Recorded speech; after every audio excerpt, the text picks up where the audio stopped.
निर्वाचन क्षेत्र झापाको मेचीनगर स्थित बाहुनडाँगीका जनताहरूको पीडा लिएर यो सदनमा उपस्थित भएकी छु। सभामुख महोदय, हिजो बिहान 62 वर्षीय पद्मा पौडेलले आफ्नै घर बाहिर निस्किएर फूल टिप्ने क्रममा हात्तीको आक्रमणमा परि ज्यान गुमाउनुभयो।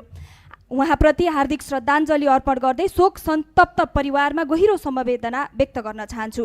र आज बिहान मेचीनगर 1 का किसानहरूको 3 बिघा जति, लगभग 3 बिघा जति मकै नष्ट हात्तीले गरिदिएको छ। बाहुनडाँगीका मानिसहरूका लागि हात्तीको त्रास यो कुनै नयाँ कुरा होइन। यो समस्या विगत 35-40 वर्षदेखि भोग्दै आइरहेका छन्। बिहान खेतमा जाँदाखेरि हात्तीले मारिदिन्छ कि भन्ने डर हुन्छ उहाँहरूलाई। साँझ घर फर्कदा बाटोमै हात्तीले आक्रमण गर्छ कि भन्ने डर हुन्छ।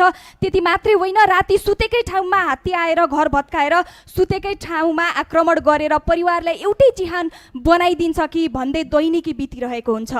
त्यहाँका नागरिकहरूलाई भेट्दा हरेक पटक एउटै कुरा भन्नुहुन्छ, साँझ हुने बित्तिकै डर लाग्छ, ढुक्क भएर सुत्नसम्म पाइँदैन। किनकि त्यहाँ एउटा दुईटा मात्रै होइन, प्रत्येक साँझ 40 देखि 50 को हाराहारीमा भारतबाट नेपाल हात्तीहरू प्रवेश गर्ने गर्छन् र ती हात्तीहरू रातभरि बाहुनडाँगीमा बस्छन् र बिहान भएपछि पुनः भारत फर्कने गर्छन्। सभामुख महोदय, यो समस्या केवल ज्यान जाने कुरा मात्रै होइन, वर्षभरि पसिना बगाएर लगाएको धान, मकै, सुपारी र अन्य बाली एकै रातमा नष्ट हुन्छ। घरगोठ भत्किन्छन्। किसानको महिनौको मेहनत केही समयमै समाप्त हुन्छ।